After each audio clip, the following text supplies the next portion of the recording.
Clay, we about to think there wasn't no break on through today, son. Yeah. I might have thought the same thing. I know I'm a little late. But damn, did everybody just abandon me? Because I was late? Oh, here you come. You're coming in now.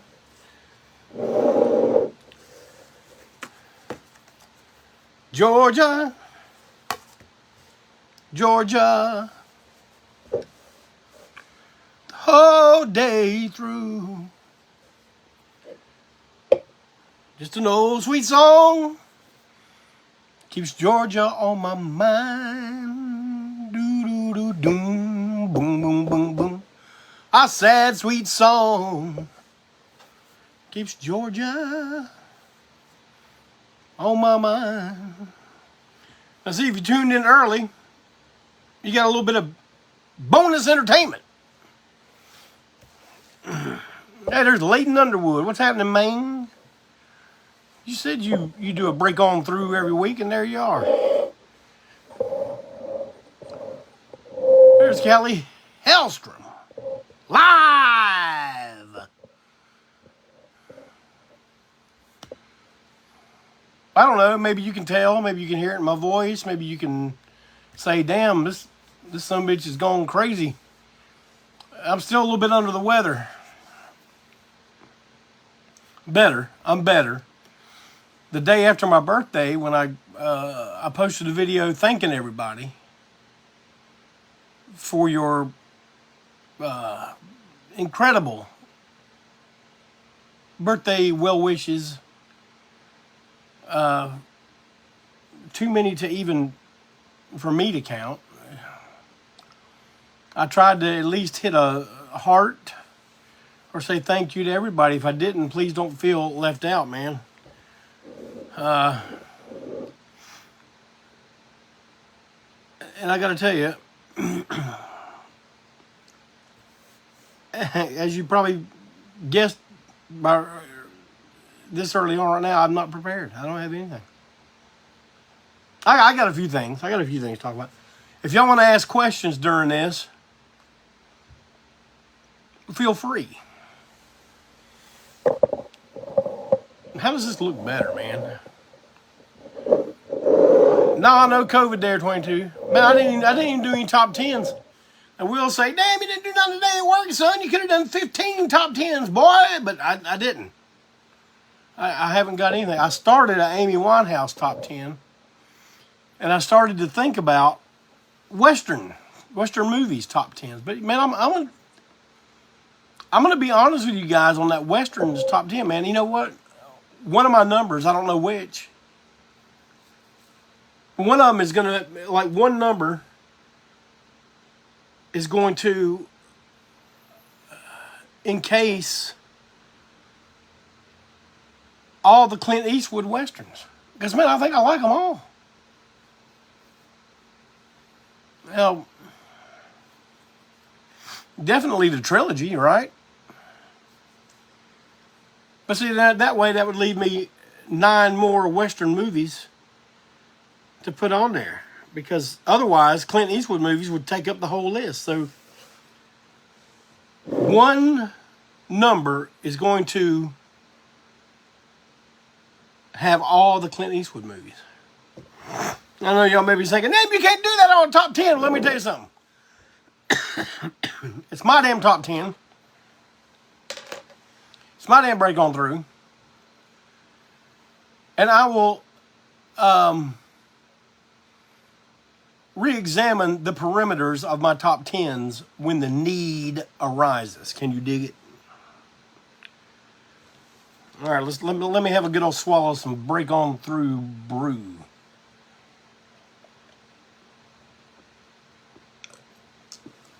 Brad says we need a top 5. What kind of top 5 are you talking about, Brad? I could probably do you a top 5 real quick of something. That's right, Randy Ream. Unimpeachable. You can't impeach me.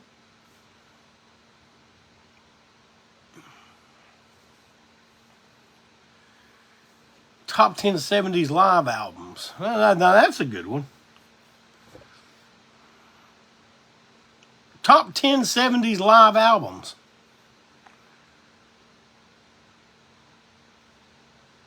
You know what, Andy? I think I can do that. I think I can do that without making out a list. There's Morticia May. Heather Wheat's here with us. Heather, did y'all get that box with those hoodies in it? You got to tell me something.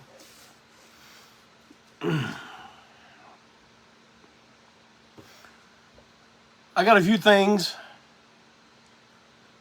I would like to talk about. Marvin brought one thing up. I was just on the Punk Till I Die podcast a week or so ago. They just posted it yesterday. And I've got a link to it on my on the ANTiSEEN page. I don't know if I have it on my page or not, but it was pretty fun talking to those guys. Man, it's great talking to people who know something about you and know what to ask. Okay, so Heather got them. Okay, good. How about a few plugs here, okay? First of all, for my son-in-law, Jake Davis. Now, Jake lives up in Fort Wayne, Indiana, and he works for Sweet Water. And I know y'all may be going, damn, I don't need no damn Sweet Water down here, man. We got water all at... No. Sweet Water is a music store. And they supply some of the biggest acts in rock and roll. They supply the guy practicing in his basement or his bedroom or in the carport. They supply it all. And I would like for you out there that purchase musical equipment, guitar strings, guitar picks, microphones, PAs, drum kits, whatever you need, cymbals. I would like for you to make my son-in-law, Jake, your representative at Sweetwater. Now, I tried to write the number backwards, but man, my mind ain't right enough to write backwards. It's barely right enough to write forward. But I'm going to give you his number, his work number. 260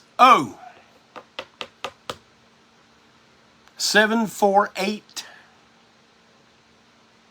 3206. And I said that good and slow so you could write it down.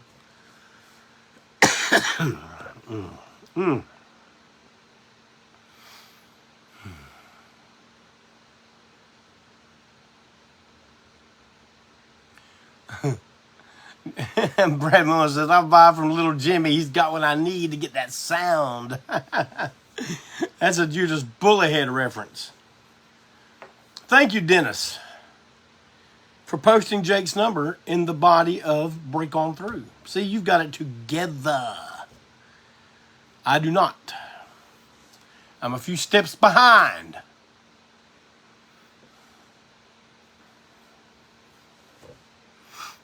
Oh, I'm sure you all know, you've heard me mention my friend Janice Blythe. She is the actress who played Ruby in The Hills Have Eyes 1 and 2. She played in a lot of other movies too, but we'll concentrate on The Hills Have Eyes 1 and 2. She was the character Ruby, as in Ruby, Get Back to the Hills. She has a page on Facebook, Janice Blythe, Scream Queen. And she is offering a Black Friday merchandise deal where you get a t-shirt designed by me, a t-shirt, 2 autographed photos,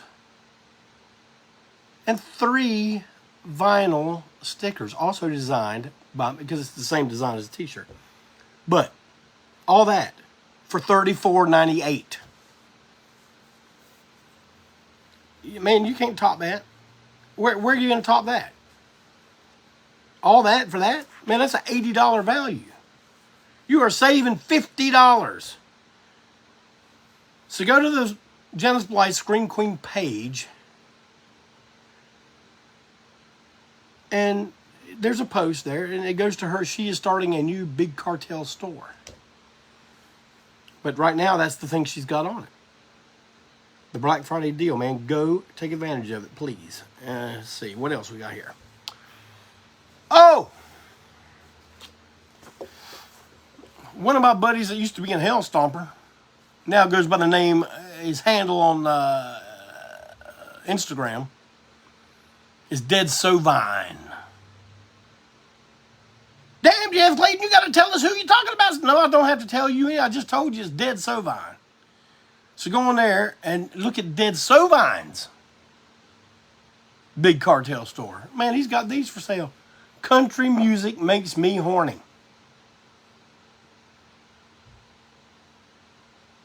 Look at that.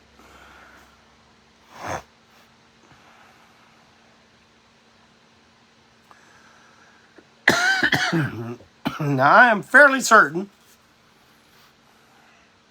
that if you were to order one of these hats, it will not come to you printed backwards the way you're looking at it right now. You know how I know? Because I'm looking at it, and it's the right way right here. But when I do it there, it's backwards. Dead So Vine. Man, and he's got a lot of other stuff on his page. Look at it. Vinyl stickers with the same artwork on it. How about that? And some, these are really good, man. David Allen Coe stickers.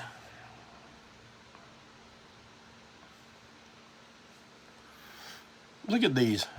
They've got a prism background with a nice racy picture of Coe and some ladies. And here's another one of him wearing a t-shirt, basically telling everybody what to do. Prism background. Now, that's some stickers somebody's going to notice now. So that's it. Dead So Vine. You can kind of put that 2 and 2 together with Red So Vine. Red So Vine. More break on through brew.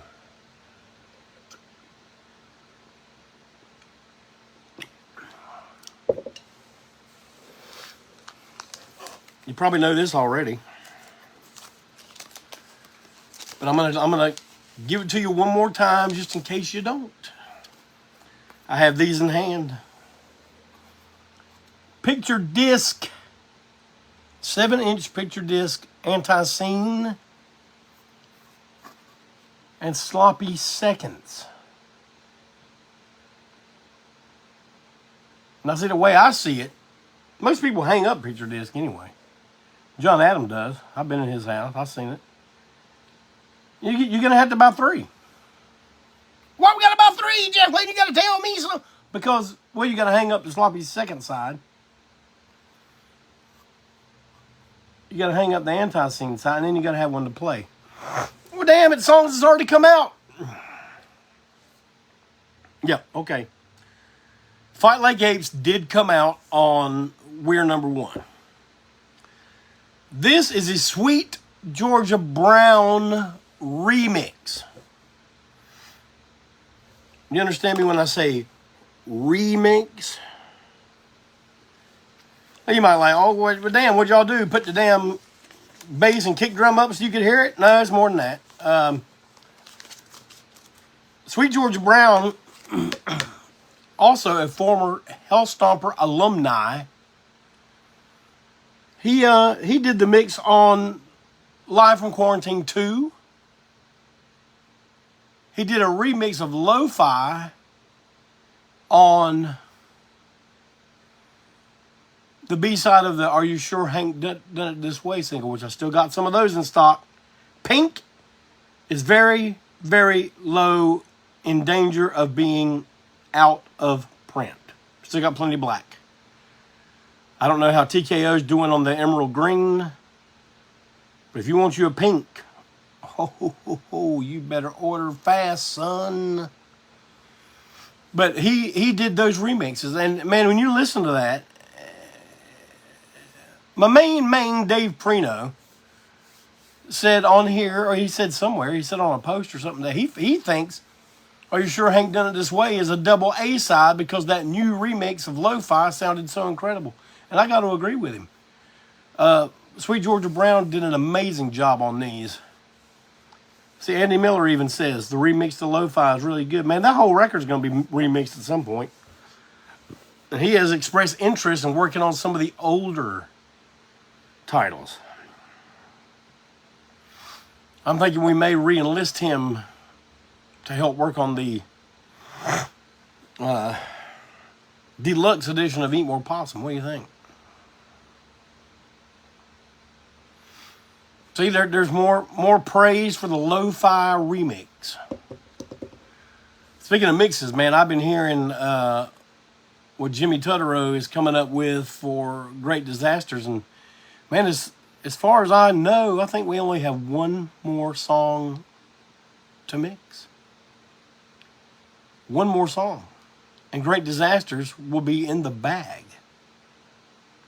Mark Rainey over at TKO has already got the cover. The inside cover. So that and Groove are kind of neck and neck, but we do have the test pressings back for Groove already. And they sound incredible. You are going to shite when you hear the new, remastered Here to Ruin Your Groove LP. 2-record set. The second record, singles from around that time period, plus one whole live side from Lawrence, Kansas. In 1987, the Confederacy of Scum Super Show. Is that Van Hoos? Man, I saw it go up. Van Hoos, is that you, man?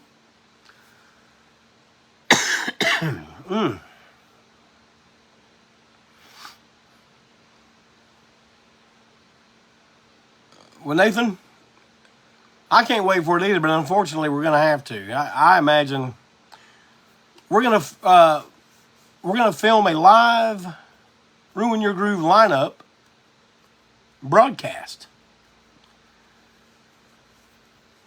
Playing the part of Mighty Joe Young will be Walt Wheat. Playing the part of the lead singer will be myself. Playing the part of the drummer will be Barry Hannibal. And bass player will be Trip, the Rip, the Skip in his dip, McNeil. Together, live together, playing the album in its entirety. Yes, even Billy the Kid.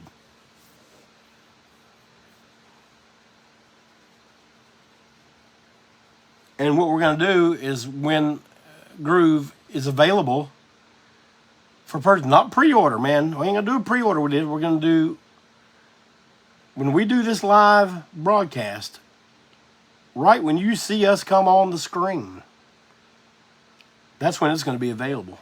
You can either get it from us or you can get it from TKO.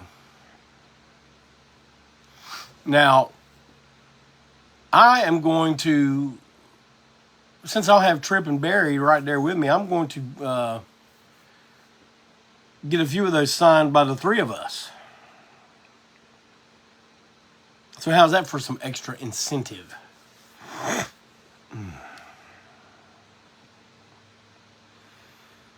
All right. Andy Miller just said to me, hey, Jeff Clayton, you got to give us a top 10 70s live albums. I can do it. The only one that's really going to be in order, though, is number 1.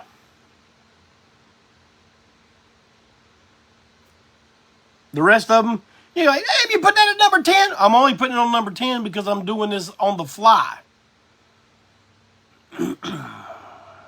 If I had time to write numbers down and like pick where I wanted it to go, none of them will probably be the way I'm going to announce them right now. How does this look better, y'all? What do y'all want to see? You want to see something? I'm just messing with it. Okay. All right. Here we go. Top 10 70s live albums. Now, I imagine we're mainly talking in the realm of rock and roll. I know there may be some exceptions. But here we go. And like I said, you know what? I got to write this down so I know if I already said something. I told you my brain ain't on full tilt boogie right now, so... Oh, now, Brad Mullins, you know that's going to be in there. You know. Okay. You know what? I'm going to go ahead and write me some numbers. But it's still not going to be the order in which they would more than likely appear.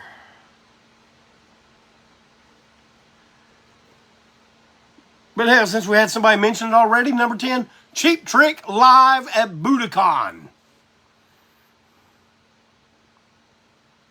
Man, that's a great live album, man. It had songs on it that weren't on any of the studio albums. Look Out was not on any of the studio albums, and Look Out became one of my favorite songs by them. Now, you can only hear it on Budokan until recently. Matter of fact, the other day, when we were on their trip down to Florida, Mobile, Barry was playing the first Cheap Trick album, and it had bonus tracks, and it had the studio version of Look Out, which was made, I guess, during the first album.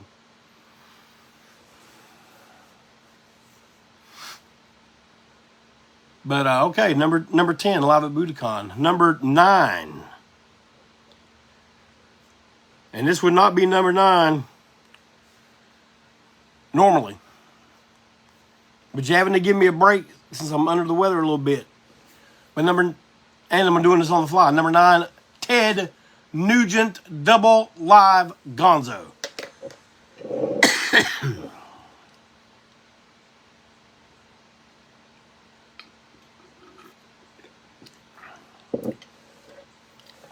You know why that album came out so damn good? Because they didn't know they were recording it for a live album.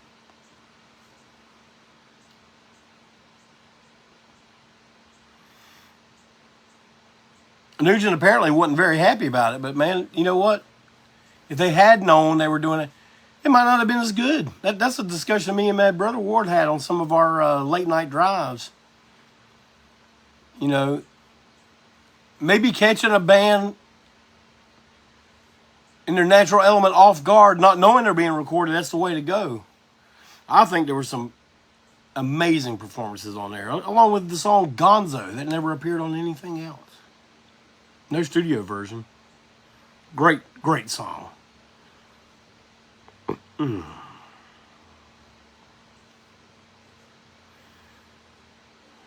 Excuse me, y'all. I'm just writing down some things so I don't forget them. That don't look like 10. 10, 9, 8, 7, 6. Yeah, it's 10. Okay. Now here's one a lot of you probably don't know about. I don't know. Maybe, y'all are a pretty knowledgeable crowd of folks, and you know a lot about a lot of things. But man, here's one I like in particular, and I liked it from the moment I heard it. Mainly for an instrumental on it. An instrumental called Electric Reflections of War. Frank Marino and Mahogany Rush live.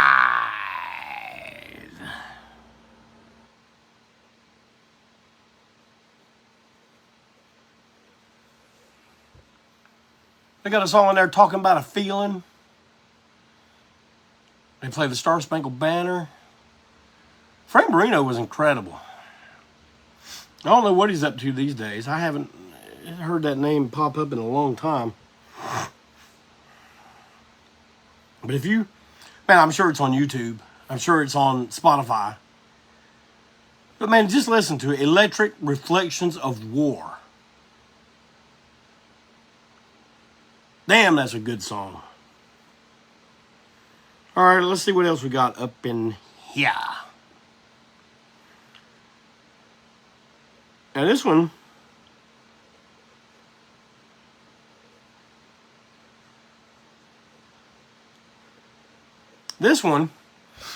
It's very early 70s. It may even be 60. I think it's 70 or 71. Steppenwolf Live. One of the greatest album covers of all time.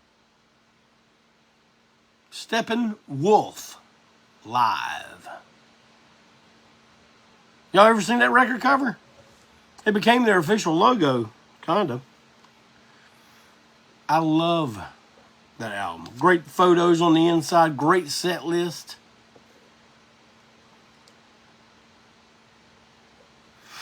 And here's one that's going to kind of perplex fans of this band in particular. And you can say, damn, Jack Clay, what's the matter? You don't like the other one? No, I love the other one. But this one struck a note with me, man. God, I must have listened to this damn thing 300 times when I first got it, man. And it was the records when they put, in the 70s, they put side 1 and side 4 on one record and side 2 and side 3 on the other. The premise being that you would put it on a stereo and it would drop down side 1, pop, you know, and then when it was done, you'd pop down side 2, play it, then you flip them over and you get side 3, and then to close it out, side 4. So I don't know if I ever listened to this in the proper order. I didn't have one of those drop down things. I had a little crappy turntable that I listened to things on my entire childhood, man. And yes, the first one is an amazing live record, but I'm telling you, this one just got a hold of me bad. And that's Caught in the Act by Grand Funk Railroad.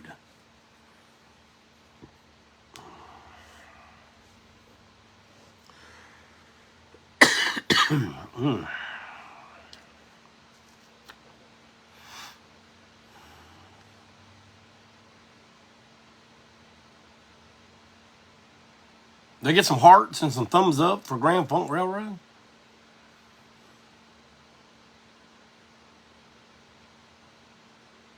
There we go.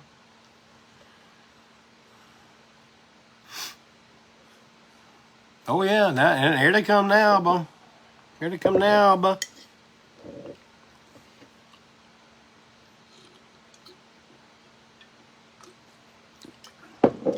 See, Andy agrees with me. He preferred that one over the first one too, and they're both fantastic. They're both great.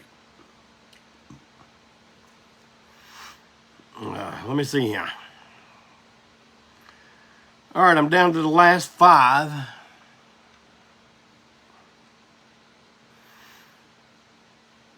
And I got 3 blanks here.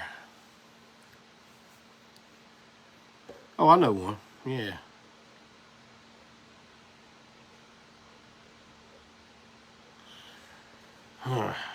Okay.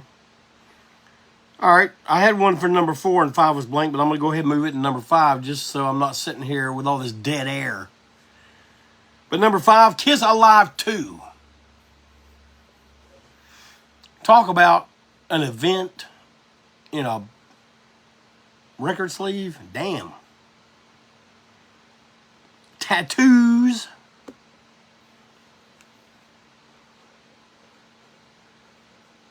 A book. An order form for you can spend more money to get more shit with their name on it. A lot of people like the side 4 being new studio songs. I didn't care for that.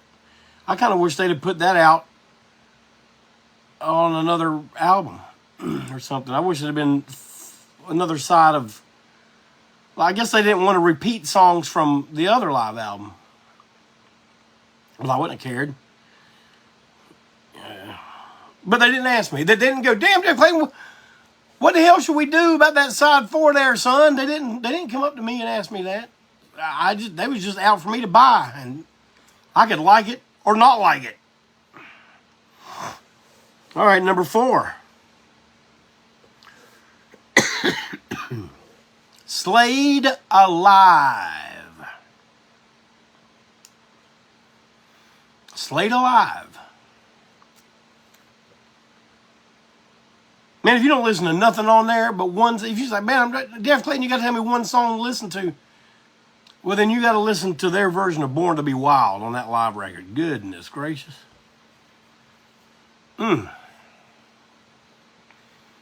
Talk about a knockdown, drag-out rock and roll party in the street. That's what you get on that damn record. I ain't lying to you.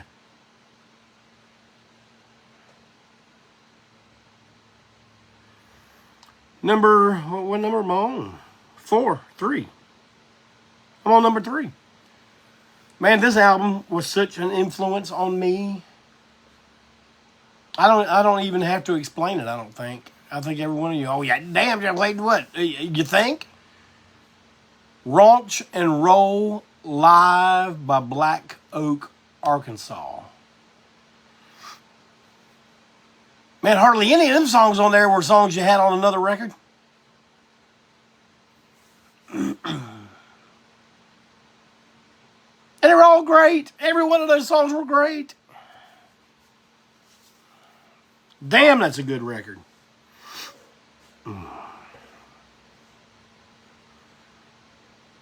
I got to figure out my number 2 spot. I got a number 2 slot right here, but number 1's already filled up.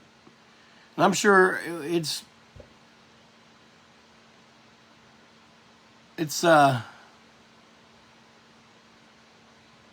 becoming obvious what it is. Now see, you said BOC, but I think you mean BOA. Live Mother. That was a good live album. Great version of Lord Have Mercy on My Soul on that one. But I'm trying to keep, well, I say I'm trying to keep it to one artist. But I've already broken my own rule. But I don't know. I mean, like, should we just naturally put Frampton Comes Alive in this list?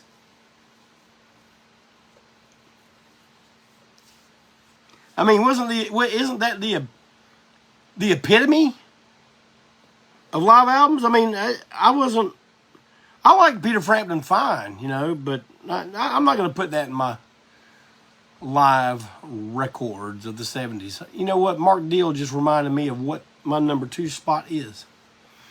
The Rolling Stones' Love You Live. And if it's only for a few tracks, man, if it's for those tracks at the El Macombo Club where they do, I guess they do Little Red Rooster on there and Cracking Up, that reggae song. God, I love that. And that live version of Fingerprint File. See, they were doing stuff off Black and Blue then, which, you know, I love that album. Y'all know that.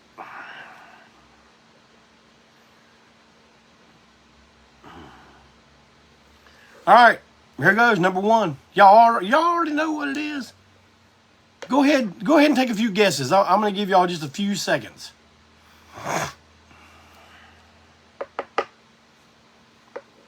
That Humble Pie album is good. It's damn good. Man, there's so many great albums. Jason's pushing for them Allman Brothers, man. I'm going to tell you something about Allman Brothers live album. I know the one is Fillmore East, but man, I'm going to tell you, one of the first records, god damn, I forgot about Ramones' It's Alive. God almighty. I was thinking about Younger Days.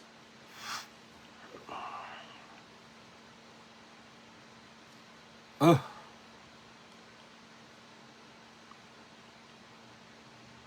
right, yeah, I'm having a top 11.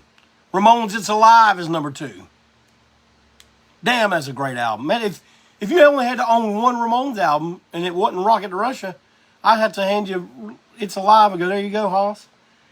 You don't like none of that. You don't like Ramones. That's all there is to that. But my number 1 is Kiss Alive, the first one.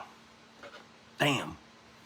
Yeah, we find out years later that most of it wasn't even live, but you know what? Who cares? They made one of the greatest live albums in the history of rock and roll. I don't even know if they knew they were doing it at the time. Probably not. But I want to talk about Allman Brothers live records for a second. I agree with that statement, Andy Miller. If you don't like It's Alive, you don't like rock and roll.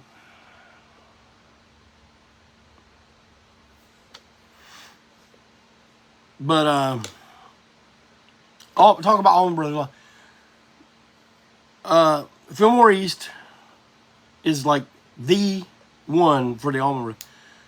You want me to tell you what the first album, the first live Allman Brothers album I ever owned was Wipe the Windows, Check the Oil, Dollar Gas.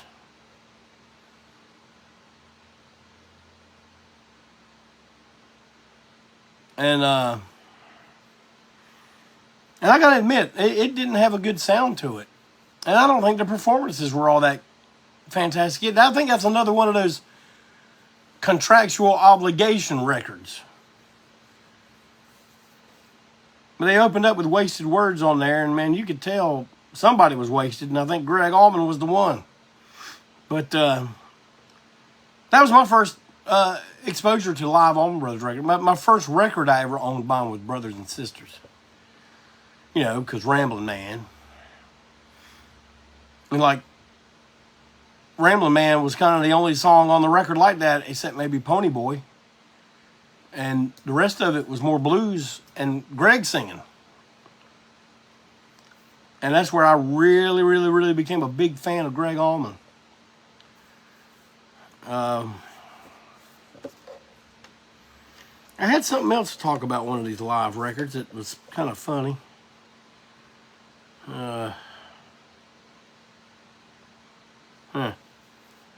Oh, I know another one. Man, I'm going to have me a top 12. Top 12 70s live albums. Thin Lizzy Live and Dangerous.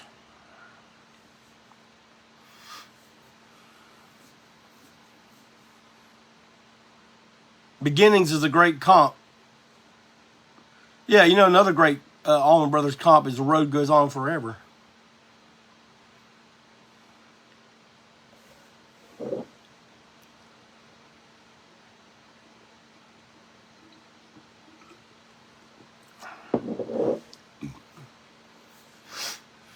Yeah, Mark, there were tons of good Zappa live albums. Almost every album he ever put out had live tracks on it. You couldn't tell, but they were live because he recorded everything. He was like the Malcolm Tent of 70s rock. Or maybe Malcolm Tent is the Frank Zappa of the 2000s. I don't know how to put that. But yeah, If You Want Blood is damn good, Brandon. Oh, yeah. I kind of wish they'd have gone for the double record on that one, you know? It sure had a lot of damn good songs. Didn't play enough off Power Age on that record for me. But that was the version of A Whole Lot of Rosie that America, that kind of pushed them to heights, to all new heights in America. They played that live version of A Whole Lot of Rosie on the radio. Oh, yeah.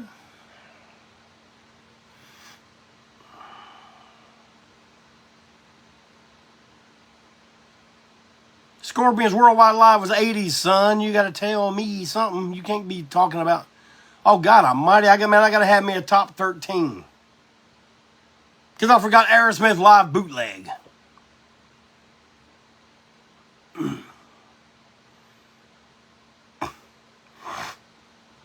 I love the visual of that whole record. It made it look like a bootleg record cover with the coffee stains on it.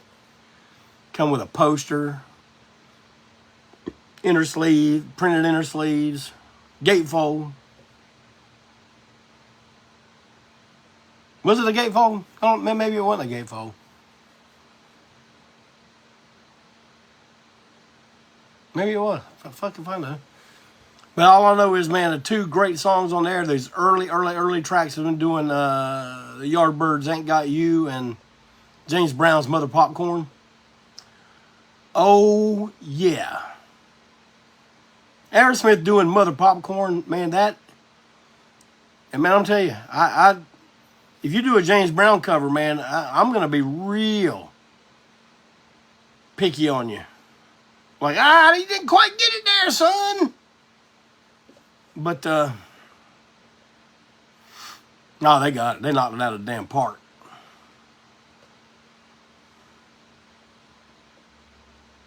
All right, so that's my top, what, 13, 14?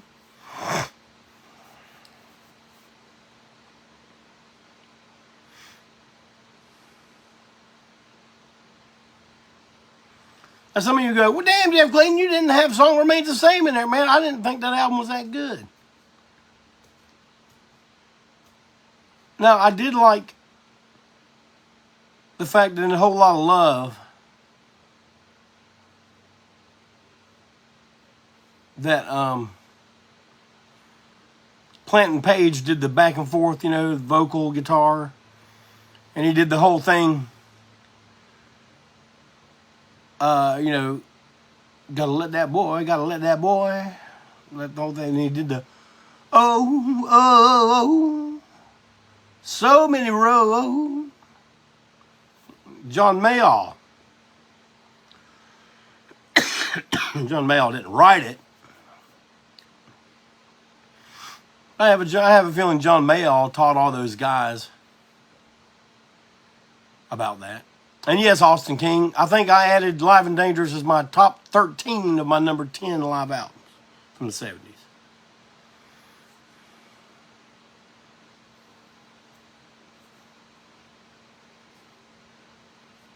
Now, I didn't like Live at Last that much. I liked Bob Seger Live Bullet. I know Malcolm Tent probably threw his phone just now, but I didn't like Live at Last that much. I don't know, maybe if I listen to it now, I will.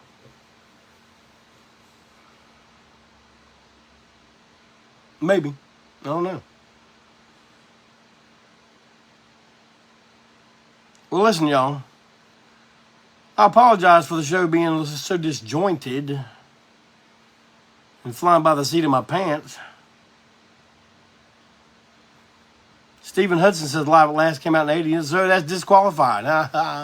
So, oh yeah, there's Live at Leeds. All right, now my top 15 Live at Leeds. Was that 70? That was 71, correct?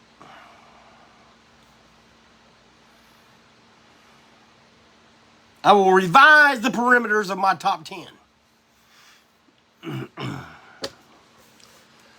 Well, folks, thanks for coming and sitting with me a little bit. I'll try to be a little bit more together next week. Man, I got some stuff coming up on Break On Through that, man, is going to blow your mind. Can you dig it? Oh, yeah. And I'm going to work on getting better so I don't look like death warmed over when I'm sitting here talking to you. Oh, I got to tell you guys something. I got to tell you this is the last thing I got to tell you, and then I got to sign off, man. Amidst all my birthday wishes and phone calls and voicemails and text and all that, I got one text from someone, and I am not at liberty to tell how this happened, and I cannot post it. That was part of the deal. Hey, this is coming to you, but you can't post this online. I did ask permission. Can I tell people about it? And the guy that arranged it all said yes.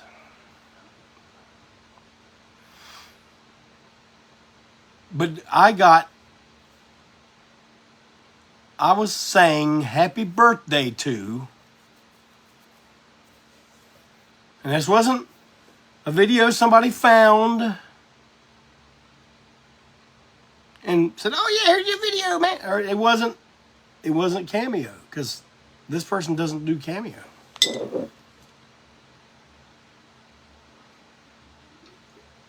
But I got a happy birthday song from none other than John Oates.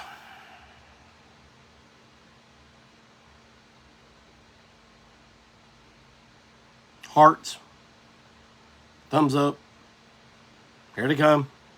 John Oates sang happy birthday to me this past week.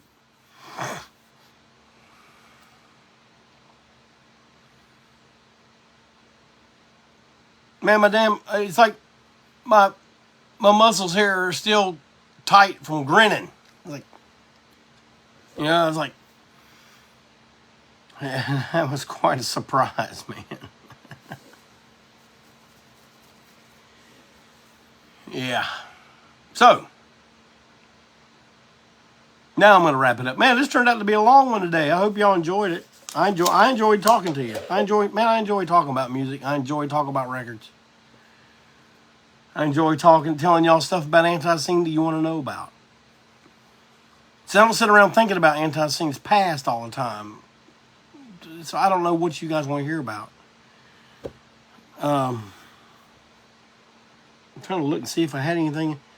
Well, it's too late now, even if I did. But that's right. Listen, you guys have a great rest of your week. I want you to have a great Thanksgiving.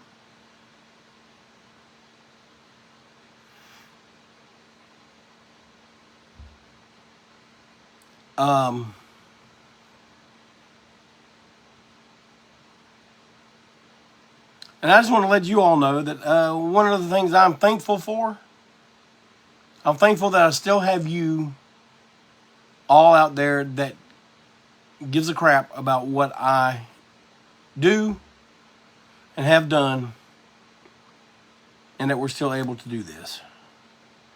I do not take you for granted at all. I am thankful for each and every one of you. We give Thanksgiving around here. No Friendsgiving, Thanksgiving.